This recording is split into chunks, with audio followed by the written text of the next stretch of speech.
Olá a todos, eu sou Eduardo Marques e venho mostrar aqui, falar um pouquinho sobre as estruturas endógenas da Terra. Vamos passar um pouquinho aqui sobre a divisão interna da Terra. Vamos falar aqui do comportamento mecânico. Vamos falar aqui da composição química da Terra, né? Como a gente pode diferenciar essas estruturas, certo? Vamos falar dos tipos de terreno, as idades geológicas dos tipos de terreno e também das consequências que esses tipos de terreno podem provocar para as pessoas. De antemão, quero aí que você deixe sua curtida, seu comentário, caso aconteça alguma dúvida, uma inquietação. Estamos aí para a gente proporcionar divulgação científica. Então vamos lá. As estruturas internas da Terra é basicamente formada por 3 camadas e 2 descontinuidades. Então a gente pode observar o primeiro, a crosta, que é uma camada sólida, a chamada casca da Terra, certo? Está na parte externa. É na crosta que a gente pode observar a presença de blocos soltos, que a gente chama de placas tectônicas. Essas placas tectônicas foram discutidas e desenvolvidas teorias a respeito dos seus movimentos, né, por um geólogo chamado de Alfred Wegener, que desenvolveu a teoria da deriva continental. Então, há muito tempo atrás, essa ideia de que a Terra é formada por blocos que estão se movimentando, né? E essa crosta a gente pode encarar como uma estrutura solta de blocos, de placas soltos, né? Que ora estão convergindo, quer dizer, em choque, ora estão separando, ou elas também podem estar se deslocando horizontalmente, como é o caso da falha de San Andreas. E aí eu tenho também o manto externo e o manto interno.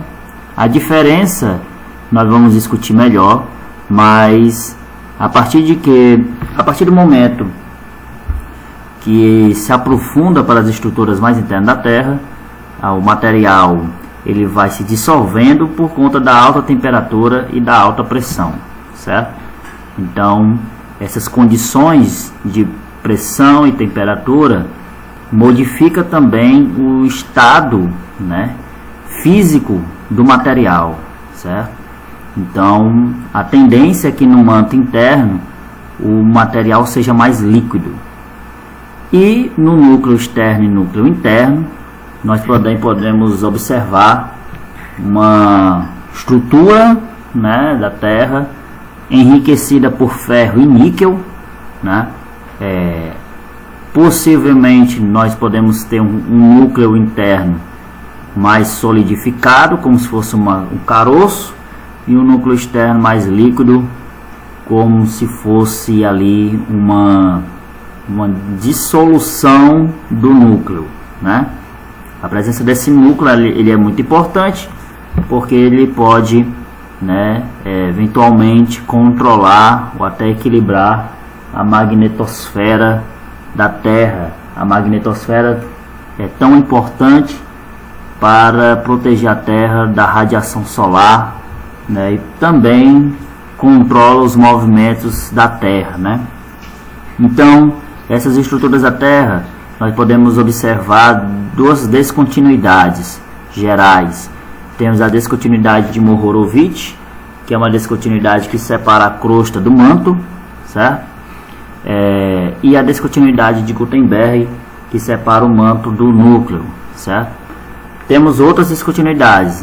A descontinuidade de Lehmann, ele está separando o núcleo interno do núcleo externo, certo? Partindo para a parte das estruturas internas, a gente pode observar que a Terra tem uma composição química diferenciada. Por exemplo, a crosta continental ela é mais extensa do que a crosta oceânica, né?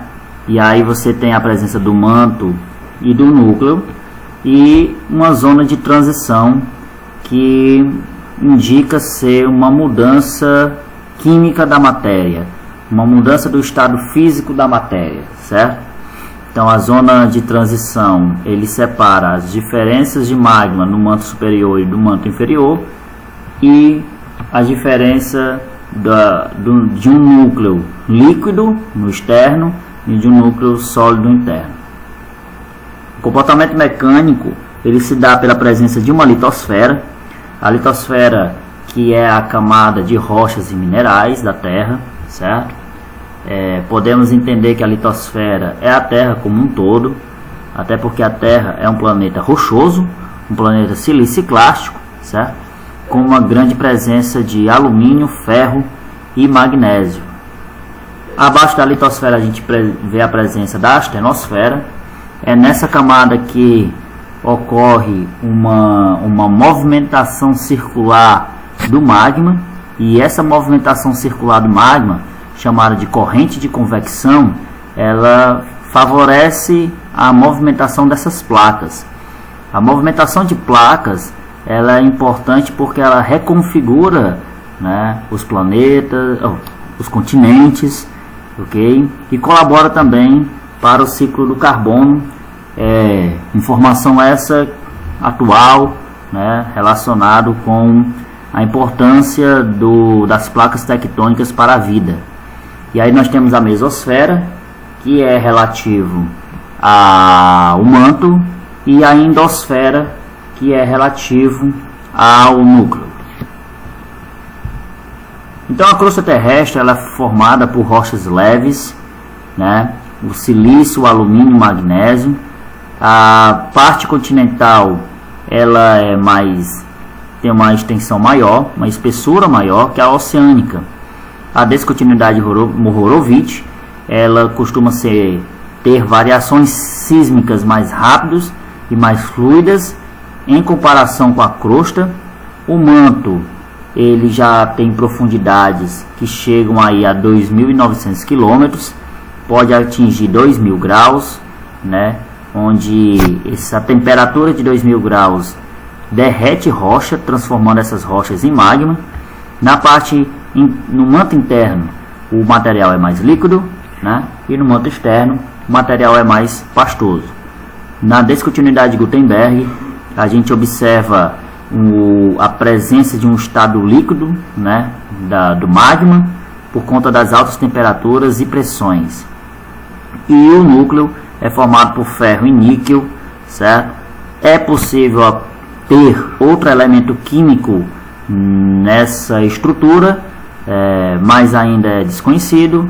O núcleo tem aí a sua parte líquida na estrutura externa dele, né? E sólido na estrutura interna dele, ok?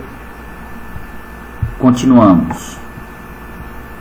Então a astenosfera, ela é muito importante porque, como eu falei, ela pode favorecer um movimento da crosta, né? Criando áreas de convergência, de choque de placas, e de divergência, separação de placas, ok? E aí nós temos a corrente de convecção, que é o movimento circular do magma. E aí nós temos aqui alguns tipos de encontro de placas. Por exemplo, a convergente é o choque, né, que eu posso dizer de força de compressão ou força de como se fosse um esmagamento. Aqui no exemplo nós temos uma zona de subducção, que eu vou falar já, certo? Aí aqui eu tenho o limite transformante, que é as forças de cisalhamento, que é o deslizamento de placas de forma horizontal, e a divergente, que é as forças distensivas, né? As forças de transformantes também podem ser chamadas de conservativos. Então, no mundo, você pode observar presença de forças divergentes, de forças transformantes e de forças convergentes, né?